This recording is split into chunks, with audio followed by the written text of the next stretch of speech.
चलिए सभी को गुड मॉर्निंग गुड मॉर्निंग। चलिए आवाज़ यार एक बार क्लियर कर दीजिए। आ रही है? चलिए लाइक भी कर दीजिएगा भाई, जितने लोग जुड़ चुके हैं एक बार वीडियो को लाइक भी कर दीजिएगा, फिर हम लोग पढ़ाई को स्टार्ट करते हैं। ठीक है, चलिए तो चलिए पहला क्वेश्चन आपके सामने दिया गया है, करो या मरो का नारा किसने दिया था। आईएमपी क्वेश्चन है, याद रखिएगा महात्मा गांधी से जुड़े हुए हर एक पॉइंट आपके आईएमपी एग्जाम के लिए। ठीक है, तो चलिए यहाँ पर आपका पहला का जवाब आ रहा है ऑप्शन डी, आपके महात्मा गांधी। जवाब बिल्कुल सही हो जाएगा। और आपके कब, तो आपके अगस्त 1942 में जब आपका आंदोलन आपका स्टार्ट किया गया था तब इन्होंने दिया था करो या मरो का नारा। ठीक है, आगे बढ़ते हैं। क्वेश्चन दिया है, किस मुगल बादशाह को जिंदा पीर कहा जाता है। आपने पढ़ा भी होगा, है ना। मतलब यहाँ पर देखा जाए दूसरों पर कानून देखा जाए बहुत ज्यादा भयंकर करते थे, है ना। ये आपके कौन है, तो ऑप्शन बी हो जाएगा आपके औरंगजेब। ठीक है, औरंगजेब को जिंदा पीर कहा जाता है। ठीक है, आगे बढ़ते हैं। क्वेश्चन आपसे अगला दिया गया है, अलाई दरवाजा का निर्माण किस सुल्तान ने करवाया था। तो चलिए यहाँ पर जवाब देना है, सही जवाब इनमें से क्या हो जाएगा। चलिए बहुत अच्छे, वेरी गुड, बिल्कुल सही है। लाइक से भी करते रहिए। चलिए अलाई दरवाजा इसके पहले हमने पढ़ाया था। तो अलाई दरवाजा का निर्माण सुल्तान अलाउद्दीन खिलजी, है ना, किसने, अलाउद्दीन खिलजी ने। ऑप्शन राइट हो जाएगा, यहाँ पर सी नंबर राइट हो जाएगा। और यह निर्माण जो कराया गया है लाल पत्थर और संगमरमर के द्वारा। ठीक है, और कब, तो आपकी 1311 ईस्वी में इसका निर्माण कराया गया था। ठीक है, बनकर तैयार हो गया था। आगे बढ़ते हैं। क्वेश्चन दिया है, निम्नलिखित में से किसने राष्ट्रकूट सम्राट की नींव रखी थी। ये बताइए, राष्ट्रकूट वंश का जो संस्थापक था कौन था। राष्ट्रकूट वंश का संस्थापक कौन था। तो यहाँ पर जवाब आ रहे हैं दंती दुर्ग। जवाब बिल्कुल सही है, बिल्कुल 100% राइट आपका हो जाएगा। दंती दुर्ग आपका जवाब राइट हो जाएगा। ठीक है ना। और यहाँ पर आते हैं अगले क्वेश्चन को। क्वेश्चन दिया है, हर्षचरित नामक पुस्तक किसने लिखी। हर्षचरित नामक पुस्तक जो लिखा, ये किसने लिखा है। तो चलिए देखते हैं, आप लोग कंफ्यूज तो नहीं हो रहे हैं हर्षचरित का नाम सुनकर।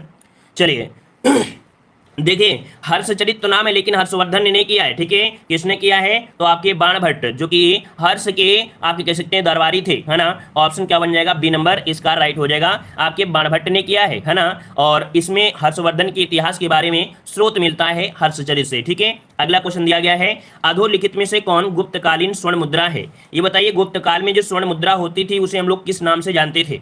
चलिए बताइएगा, गुप्तकालीन जो आपकी मुद्रा थी स्वर्ण मुद्रा, उसको किस नाम से जानते थे।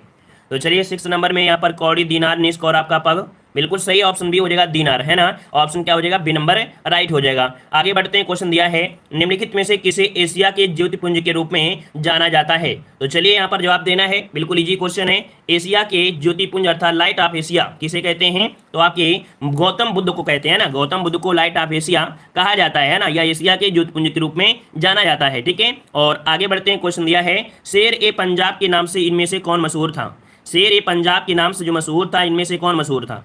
चलिए यहाँ पर जवाब देना है, आपका जवाब आ रहा है, चलिए बिल्कुल है राजगुरु, भगत सिंह, लाला लाजपत राय या उधम सिंह। चलिए काफी लोगों ने जवाब दिया है यहाँ पर लाला लाजपत राय, जो कि बिल्कुल सही जवाब है। लाला लाजपत राय को शेर पंजाब के नाम से भी जाना जाता था। ठीक है ना। और ये गरम दल के नेता थे। कैसे, गरम दल के नेता थे, साथ में इन्हें पंजाब केसरी भी कहते थे, है ना। इन्हें पंजाब केसरी के नाम से भी जाना जाता है। ऑप्शन सी हो जाएगा। आगे बढ़ते हैं। क्वेश्चन दिया गया है कि गांधी जी ने जिस विदेशी पत्रकार को डांडी मार्च के समय अपने साबरमती आश्रम में ठहराया था, उसका नाम क्या था। और इसके पहले भी हमने मॉडल पेपर में इस क्वेश्चन को बताया भी है ना। अगर याद हो तो आपको देखो, यहाँ पर आपके मिलर, है ना, कौन थे, मिलर। याद रखिए, ऐसे कि गांधी जी से मिलने आए, मिलर कौन, तो आपके वेब मिलर। ऑप्शन क्या हो जाएगा, बी नंबर आपका राइट हो जाएगा। ठीक है ना, क्लियर है। चलिए आगे बढ़ते हैं। क्वेश्चन दिया गया है, 1938 में भारतीय राष्ट्रीय कांग्रेस के अध्यक्ष निर्वाचित हुए। ये दिए गए 38 में, अगर आपको याद हो 38 किस दिन में आपको याद होगा, तो चलिए जवाब दीजिएगा, सुभाष चंद्र बोस। चलिए बिल्कुल सही है, ऑप्शन हो जाएगा 10 का बी नंबर। आपके कांग्रेस के जो आपका हुआ था आपके होशियारपुर, है ना, हरिपुरा, या हरिपुरा में, हरिपुरा जो कि आपके गुजरात में पड़ता है, और ये 1938 में हुआ था। सुभाष चंद्र बोस इसमें से निर्विरोध अध्यक्ष आपके चुने गए थे, है ना, निर्विरोध अध्यक्ष चुने गए थे। इसके बाद दोबारा जो बने थे कब, तो आपके 1939 में, कहां पर, त्रिपुरी अधिवेशन में पट्टाभी सीतारामैया को हराकर अध्यक्ष के पद पर निर्वाचित हुए थे। कुल मिला के देखा जाए ये 2 बार आपके अध्यक्ष बने हैं, है ना। लेकिन लास्ट वाले में ऑटोमेटिक इन्होंने अध्यक्ष का पद त्याग दिया था, और इसके बाद डॉक्टर राजेंद्र प्रसाद बन गए थे, है ना। तो इस प्रकार से ऑप्शन कौन हो जाएगा, बी नंबर राइट हो जाएगा। अगला क्वेश्चन दिया है, सतपुड़ा और बिंद के बीच कौन सी नदी बहती है। हमने आपको नदियां जब पढ़ाया होगा तो आपको बताया होगा कि सतपुड़ा पहाड़ी और आपका बिंद पर्वत, है ना, इन दोनों के बीच से एक नदी जाती है, उसे क्या बोलते हैं, नर्मदा नदी। इसी नदी को बोलते हैं भ्रंश घाटी से होकर बहने वाली, क्या, भ्रंश घाटी से होकर बहने वाली नदी कौन सी है, तो नर्मदा नदी आपकी है ना। और वहीं पर आपकी ताप्ती नदी भी क्या बहती है, भ्रंश घाटी से होकर बहती है। जो आपकी महानदी है वो भी भ्रंश में बहती है, जो दामोदर नदी है वो भी भ्रंश से ही बहती है, अर्थात उस पठार से जो निकलती हैं कहीं ना कहीं पर्वत को चीरते हुए या उनके बीच से होकर रास्ता बनाकर निकलती हैं। बस ऑप्शन के अनुसार आपको लगाना होता है और सबसे पहला ऑप्शन कौन होगा? नर्मदा होगा, फिर ताप्ती होगा, फिर दामोदर होगा, फिर गोदावरी होगा। ठीक है, चलिए आते हैं अगले क्वेश्चन को।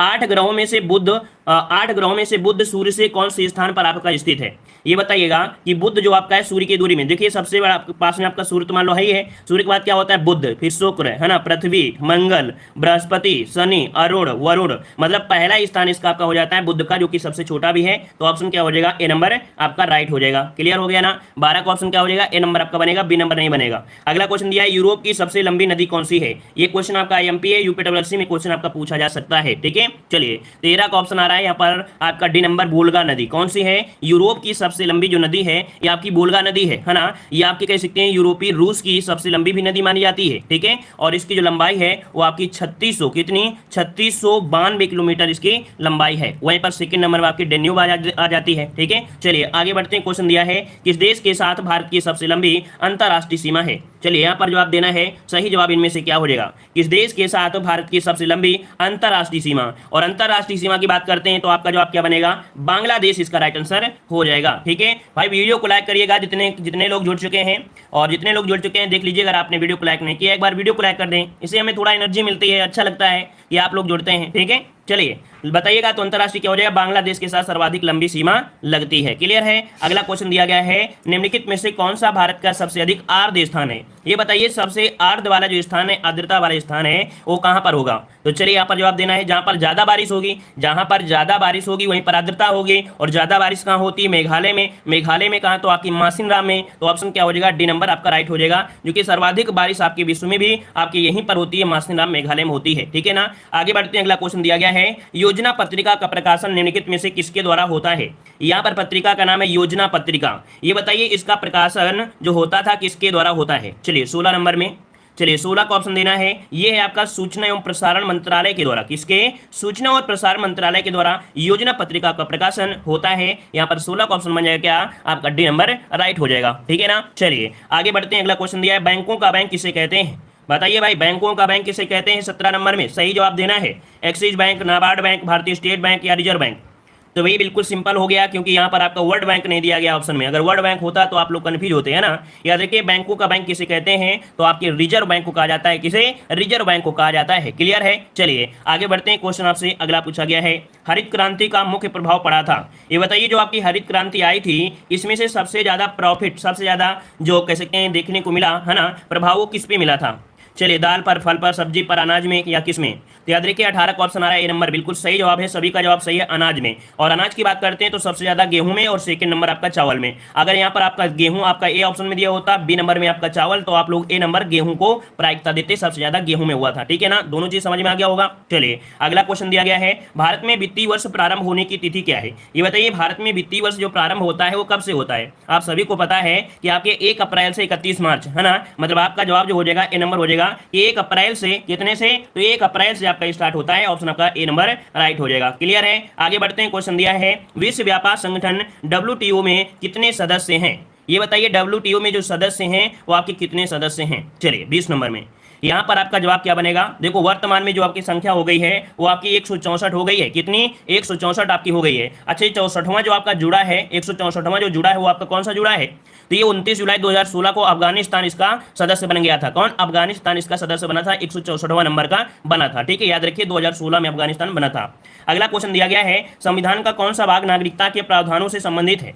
चलिए बताइएगा कि यहाँ पर संविधान का कौन सा भाग है जो कह सकते हैं नागरिकता से संबंधित है, नागरिकता से। तो चलिए यहाँ पर जवाब आ रहे हैं, काफी लोग यहाँ पर जवाब दे रहे हैं। चलिए बिल्कुल सही जवाब है, यहाँ पर आपका जवाब बनेगा ऑप्शन बी दे रहे हैं। चलिए यहाँ पर 21 का ऑप्शन आ रहा है, बी नंबर या ए नंबर कौन सा बनेगा?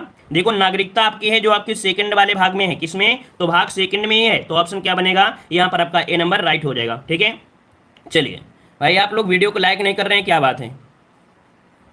वीडियो को लाइक शेयर भी कर दिया करें जल्दी से। इतने लोग जुड़ जाते हैं तो कम से कम सोचा करें कि कोई मेहनत कर रहा है तो कम से कम उसके लिए भी थोड़ा सा हेल्प करते रहें। चलिए बताइए भाई, यहाँ पर 22 नंबर कह रहे हैं अभिव्यक्ति की स्वतंत्रता किस मौलिक अधिकार के अंतर्गत है। अभिव्यक्ति मतलब होता है बोलने की, क्या अभिव्यक्ति मतलब होता है बोलने की स्वतंत्रता, बोलने की आजादी। जैसे क्या होता है मीडिया वाले होते हैं ना, बिल्कुल बोलते रहते हैं, है ना। यहाँ पर जो आपका जवाब हो जाएगा 22 नंबर में ऑप्शन हो जाएगा कौन सा, बी नंबर। ये स्वतंत्रता के अधिकार में आते हैं आर्टिकल नंबर आपके 19 में, है ना। जो पहला ही आपको मिल जाता है उसी में होता है। मीडिया वाले हमने आपको बताया था कि जो मीडिया वाले होते हैं वो चाहे कोई तूफान हो चाहे कुछ हो चले जाते हैं, चाहे मर जाए लेकिन अंदर घुस जाएंगे, उनको डरे नहीं रहता है ना। बोलने का अधिकार भी है, साथ में हर एक प्रकार का अधिकार है, ठीक है। यहाँ पर ऑप्शन बी नंबर राइट हो जाएगा। आगे बढ़िए, अगला क्वेश्चन दिया गया है, कह रहा है संवैधानिक संशोधन अधिनियम 2002 से भारत में सभी बच्चों के लिए मुफ्त और अनिवार्य प्राथमिक शिक्षा की व्यवस्था की गई थी। ये बताइए कौन सा संशोधन था, यहाँ पर बताइएगा कौन सा संशोधन है। यहाँ पर 23 नंबर में, तो 23 का ऑप्शन हो जाएगा 86 संविधान, है ना। 86वां जो संविधान संशोधन था 2002 में भारत के सभी बच्चों के लिए मुफ्त और अनिवार्य प्राथमिक शिक्षा की व्यवस्था की गई है। तो ऑप्शन क्या बन जाएगा, ए नंबर राइट हो जाएगा। क्लियर हो गया। आगे बढ़ते हैं, क्वेश्चन दिया है संविधान में कितने प्रकार के आपातकालों का प्रावधान है। चलिए बताइएगा संविधान में कितने प्रकार के आपातकालों का प्रावधान है, यहाँ पर बताना है। तो चलिए काफी लोग जवाब दे रहे हैं यहाँ पर 3। यहाँ पर आपका जवाब क्या हो जाएगा, 24 का ऑप्शन बनेगा सी नंबर, कि आपके 3 प्रकार के प्रावधान है जो आपके आपातकाल में है। आर्टिकल नंबर आपका यहाँ पर 352 आपका होता है, आर्टिकल नंबर 352, है ना, जो कि राष्ट्रीय आपातकाल होता है। आर्टिकल 356 होता है जिसे राजकीय आपातकाल या राष्ट्रपति शासन कहते हैं, है ना। और आर्टिकल नंबर आपका 360 होता है जिसे वित्तीय आपातकाल के नाम से जानते हैं। एक पॉइंट ये यहाँ पर पूछा जाता है वित्तीय आपातकाल की घोषणा कितनी बार हुई है, तो याद रखिए वित्तीय आपातकाल की घोषणा अभी तक भारत में नहीं हुई है। आगे बढ़ते हैं, क्वेश्चन दिया है भारत में स्तरों में अदालतें होती हैं। ये बताइए भारत में जो अदालतें होती हैं वो कितने स्तर में होती हैं। यहाँ पर आपका 25 नंबर में, और 25 का ऑप्शन बनेगा यहाँ पर आपकी 3 स्तर में होती हैं। कितने स्तर में, तो आपके 3 स्तर में आपकी कह सकते हैं कि आपकी कह सकते हैं अदालतें आपकी होती हैं, है ना। न्यायपालिका जो कि एक स्वतंत्र निकाय है जो कि कानून के अनुसार विभिन्न स्तरों पर आपके देश की जनता को न्याय आपको दिलाती है, ठीक है ना। तो यहाँ पर ऑप्शन कौन सा हो जाएगा, बी नंबर राइट हो जाएगा, ठीक है। आगे बढ़ते हैं, क्वेश्चन आपसे अगला पूछा गया है, यहाँ पर आपसे कह रहा है ध्वनि की तीव्रता का एसआई मात्रक क्या होता है। ध्वनि की तीव्रता का एसआई मात्रक जो होता है वो कौन सा होता है। तो चलिए यहाँ पर 26 का जवाब देना है। 26 का जवाब आ रहा है डेसिबल। यहाँ पर जवाब क्या हो जाएगा, डेसिबल। इसका राइट आंसर हो जाएगा डेसिबल आपका हो जाएगा, ठीक है ना। और यहाँ पर आगे बढ़ते हैं, क्वेश्चन आपसे अगला दिया है गन मेटल किस मिश्र धातु से निर्मित है। गन मेटल आपने नाम सुना होगा, हाई स्कूल में इंटर में कभी ना कभी आपने सुना ही होगा, है ना। गन मेटल जो आपका होता है किससे बनाया जाता है।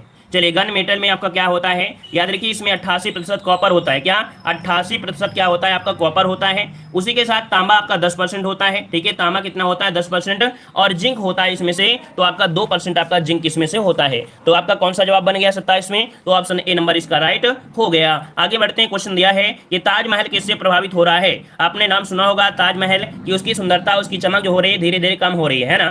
तो यहाँ पर ऐसा क्या कारण है, कौन से यहाँ पर आपका कह सकते हैं कि गैस है जिसकी वजह से दिक्कत आ रही है। तो चलिए यहाँ पर जवाब क्या हो जाएगा, सल्फर डाइऑक्साइड। बिल्कुल सही है, ऑप्शन क्या बन जाएगा, ए नंबर सल्फर डाइऑक्साइड अर्थात SO2 की, जो कि आप कह सकते हैं अम्लीय वर्षा, है ना। SO2 से क्या होती है, अम्लीय वर्षा होती है। तो अम्लीय वर्षा की वजह से ताजमहल की जो सुंदरता है वो धीरे धीरे क्या हो रही है, खत्म हो रही है। उसकी जो शाइनिंग थी, वो व्हाइटनेस थी, है ना, तो वो क्या हो रही है, कम हो रही है। अगला क्वेश्चन दिया है कि कमी से रिकेट्स का रोग होता है। ये बताइए कि इसकी कमी से रिकेट्स हो जाता है, कौन सी कमी से रिकेट्स होता है। और छोटे बच्चों में इसे हम लोग सुखवा रोग भी बोल देते हैं ना। तो यहाँ पर आपका जवाब क्या बनेगा, तो ऑप्शन आ रहा है डी नंबर, मतलब ऑप्शन ए हो जाएगा विटामिन डी। विटामिन डी की कमी से रिकेट्स नामक रोग हो जाता है। और विटामिन डी हड्डियों के पोषण प्रदान करने वाला विटामिन, आपको पता है विटामिन डी जो मुख्य रूप से होता है यह हड्डियों को क्या ताकत प्रदान करता है, पोषण प्रदान। और अगला क्वेश्चन आपसे दिया गया है ट्यूबरक्लोसिस संक्रमण होता है। ये बताइएगा कि ट्यूबरक्लोसिस जो संक्रमण होता है ना, ये कह सकते हैं किसके द्वारा होता है। चलिए यहाँ पर 30 नंबर में, और 30 का ऑप्शन क्या बनेगा, यहाँ पर आपका सी नंबर आपका हो जाएगा कि माइकोबैक्टीरियम ट्यूबरक्लोसिस द्वारा, है ना। ऑप्शन क्या हो जाएगा, माइकोबैक्टीरियम ट्यूबरक्लोसिस द्वारा आपका होता है। ऑप्शन यहाँ पर सी नंबर राइट हो जाएगा। क्लियर है। आगे बढ़ते हैं, क्वेश्चन दिया गया है निम्नलिखित शब्दों में से वर्तनी की दृष्टि से कौन सा शब्द आपका अशुद्ध है। यहाँ पर देखो हिंदी का क्वेश्चन दिया है और ये क्वेश्चन संभावित है, आपको मिल सकता है। देखो हमने बताया कि यहाँ पर पुष्पांजलि, निरपराध, उज्जवल, इनमें से कोई ना कोई मिलता है, और एक आपका कवित्री, है ना। इन 5 में से एक आपको मिल सकता है। तो चलिए बताइए इनमें से क्या हो जाएगा।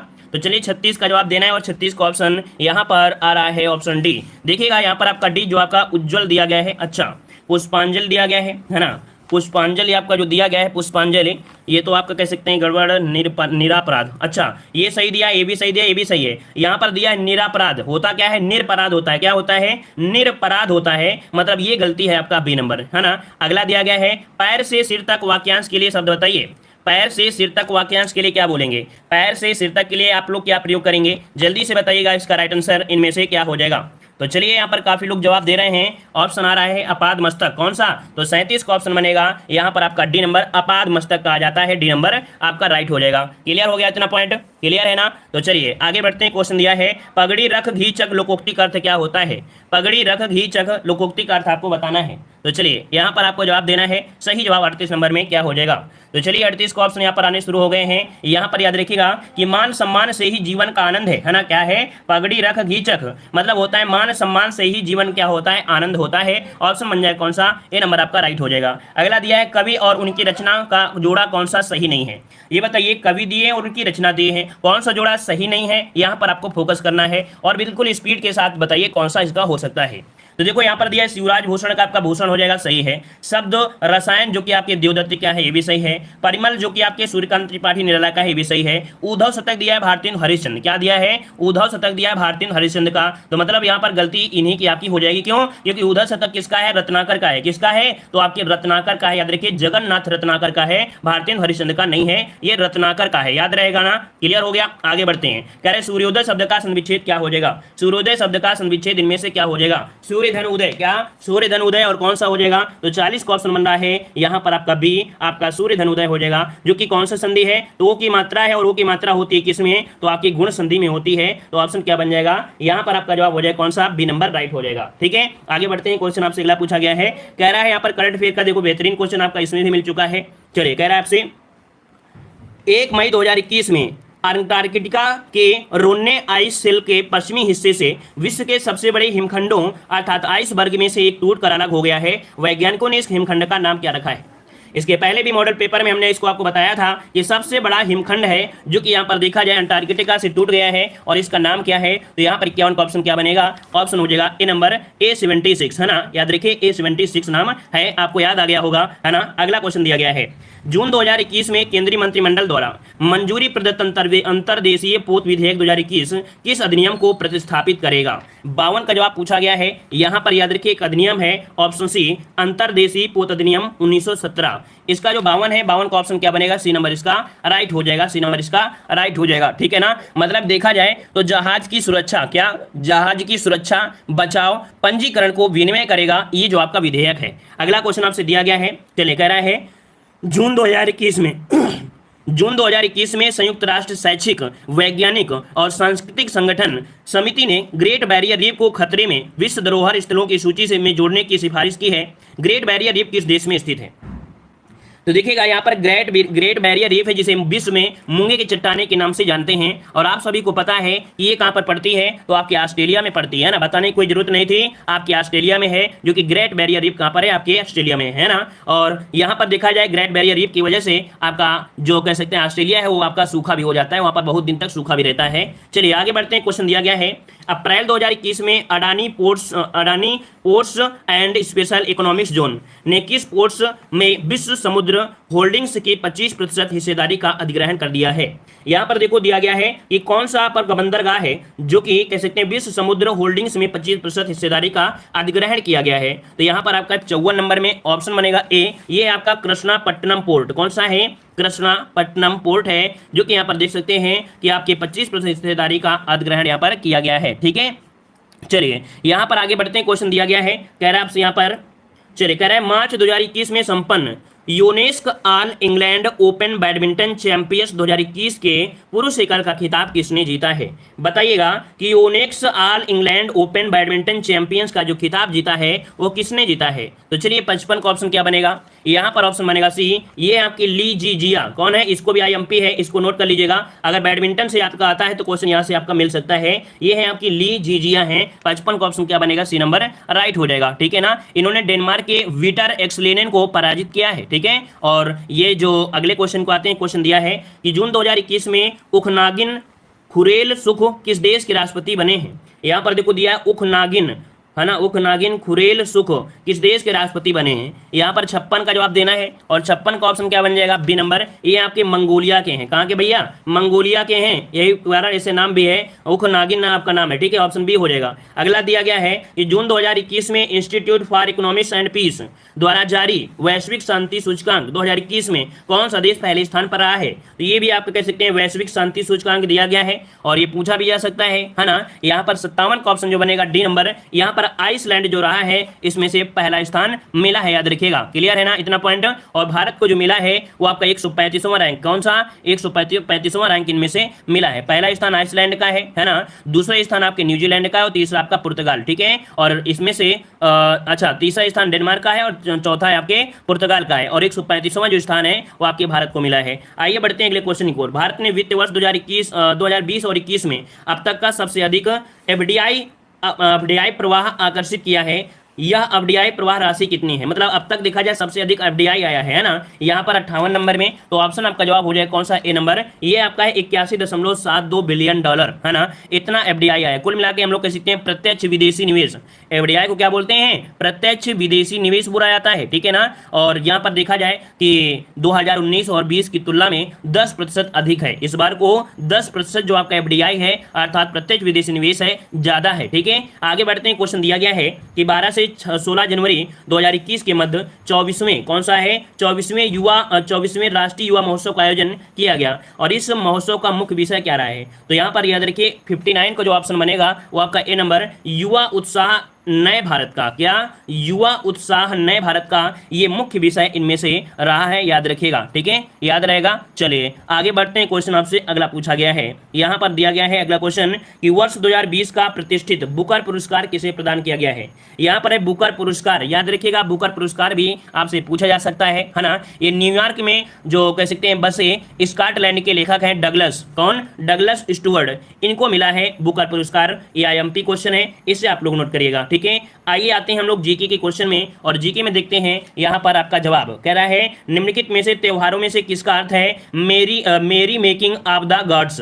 ये बताइए, त्योहार का नाम है मेरी मेकिंग ऑफ द गॉड्स और ये त्योहार का नाम क्या है? 61 में ये त्योहार का नाम है लाई हरोबा। क्या है? लाई हरोबा है, याद रखिएगा। इन त्योहारों में से किसका अर्थ है? तो लाई हरोबा का अर्थ होता है मेरी मेकिंग ऑफ द गॉड्स है। यहाँ पर जवाब क्या बनेगा? डी नंबर, इसका जवाब राइट हो जाएगा। ये कहाँ पर आपका है? तो मणिपुर में। कहाँ पर भाई? तो आपके मणिपुर से संबंधित है ये जो आपका उत्सव है, मणिपुर से संबंधित है। एक नृत्य का प्राचीन रूप आपका है। मणिपुर की सभी शैलियों में देखा जाए नृत्यों को रूपों को आधार दिया गया है, ठीक है। तो यहाँ पर जवाब क्या हो जाएगा? डी नंबर राइट हो जाएगा। अगला क्वेश्चन दिया है टेस्ट ऑफ माई लाइफ नामक पुस्तक के लेखक कौन है? टेस्ट ऑफ माई लाइफ के जो पुस्तक के लेखक हैं वो आपके कौन है? तो चलिए यहाँ पर जवाब देना है। काफी लोग जवाब दे रहे हैं, यहाँ पर आपका बी नंबर दे रहे हैं, लेकिन इसका राइट आंसर आपका बनेगा ए नंबर। ये है आपके युवराज सिंह। कौन है आपके? युवराज सिंह, इसका राइट आंसर हो जाएगा युवराज सिंह, राइट हो जाएगा। अगला क्वेश्चन दिया है भारत में डेयरी रिसर्च कहां पर है? भारत में डेयरी रिसर्च कहां पर है? 63 का जवाब दीजिए। भारत में डेयरी रिसर्च कहां पर है? तो आपके करनाल जो कि आपके हरियाणा, ऑप्शन क्या बन जाएगा? ए नंबर राइट हो जाएगा। क्लियर है इतना पॉइंट?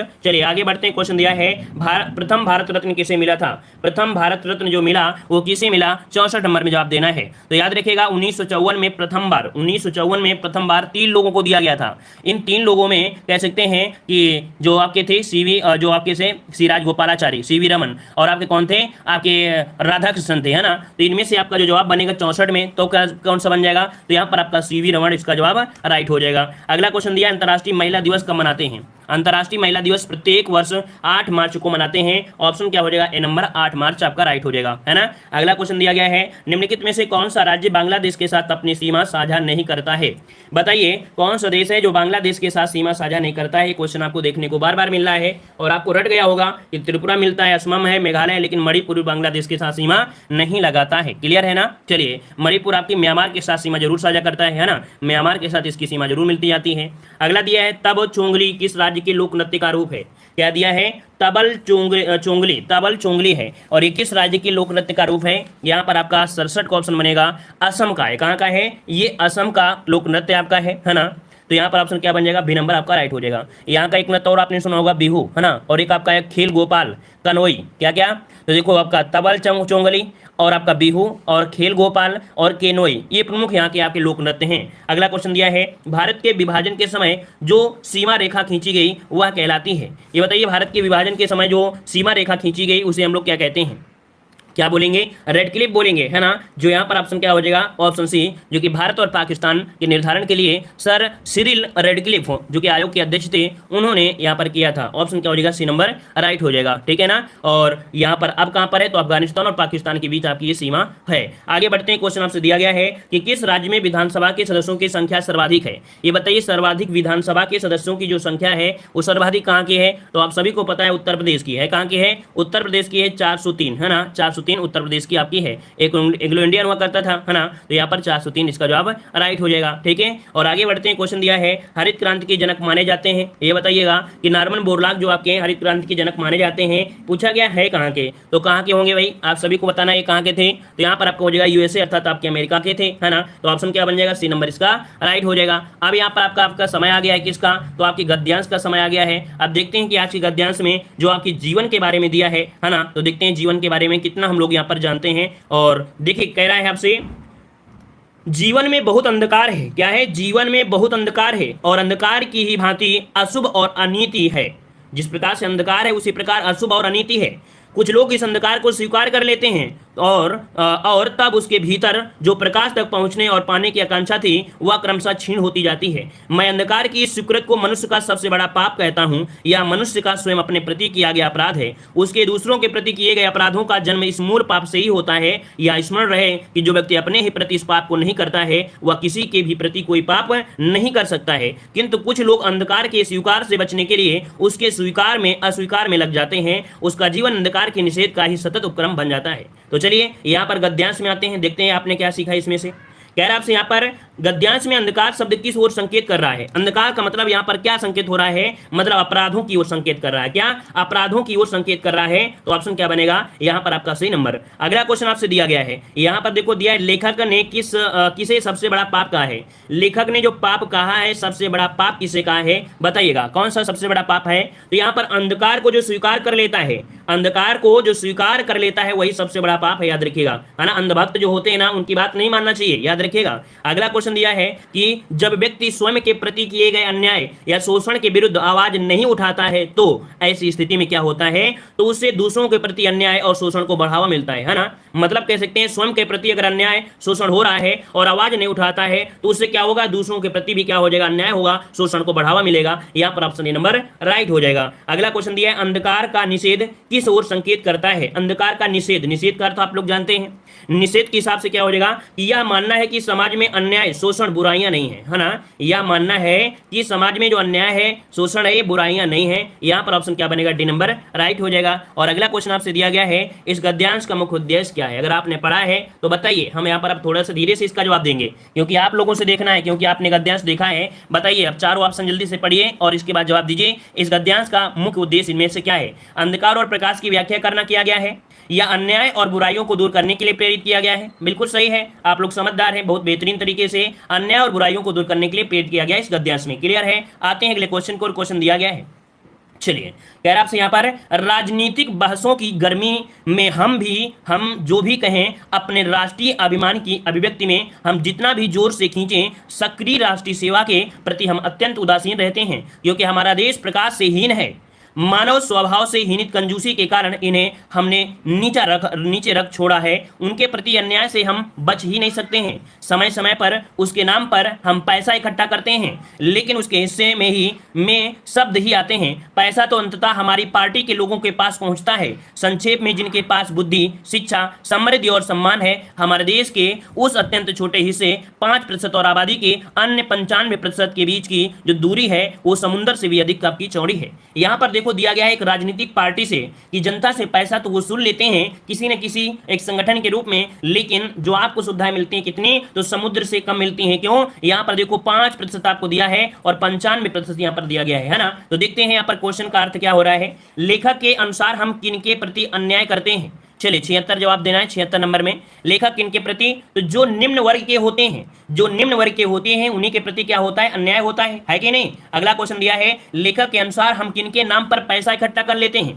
किनके नाम पर हम पैसा इकट्ठा करते हैं, तो यहाँ पर देखिएगा कि निम्न वर्ग के लोगों की भलाई के नाम पर हम पैसा इकट्ठा कर लेते हैं, लेकिन वो पैसा कहाँ जाता है किसी को पता नहीं चलता है। अगला क्वेश्चन दिया गया है, लेकिन उनके हिस्से में शब्द ही आते हैं, वाक्य में रेखांकित शब्द किस अर्थ को संकेत कर रहा है। अर्थात जो शब्द है ये शब्द किसकी ओर संकेत करने को कह रहा है, शब्द का अर्थ किसकी ओर जा रहा है। तो कभी ना पूरे होने वाले वादों की तरफ जाता है, उनके शब्द जो होते हैं कभी पूरे ही नहीं होते हैं, ऐसी तरह इस शब्द को संकेत कर रहा है। और अगला क्वेश्चन दिया है, यह प्रस्तुत गद्यांश के आधार पर हमने किसे नीचा रख छोड़ा है। बताइएगा, गद्यांश में कह रहा है हमने किसे नीचा रख छोड़ा है, किसे नीचा रख छोड़ा है, कौन सा आपका वर्ग आएगा। तो यहाँ पर निम्न वर्ग की बात हो रही है, तो यहाँ पर निम्न वर्ग का बहुत नीचा छोड़ दिया है। और अगला, और यहाँ पर कह सकते हैं इस वीडियो का और कह सकते हैं इस गद्यांश का अंतिम क्वेश्चन दिया है, जिसे आपको बेहतरीन तरीके से बताना है कि गद्यांश के आधार पर कहा जा सकता है कि क्या कहा जा सकता है। बताइएगा, इस गद्यांश में हम लोग क्या कह सकते हैं। कह रहे संसाधनों का असंतुलन बंटवारा वर्ग भेद की खाई को बढ़ाता है ना। जो संसाधन होते हैं वो असंतुलित बंटवारा वर्ग भेद की खाई को बढ़ा देते हैं, ऊंचाई और गहराई को ये लोग बढ़ा देते हैं। तो ऑप्शन क्या हो जाएगा, बी नंबर आपका राइट हो जाएगा। तो इस प्रकार से ये आपका टेस्ट पेपर कंप्लीट है ना। धन्यवाद सभी को, जय हिंद, सभी को वंदे।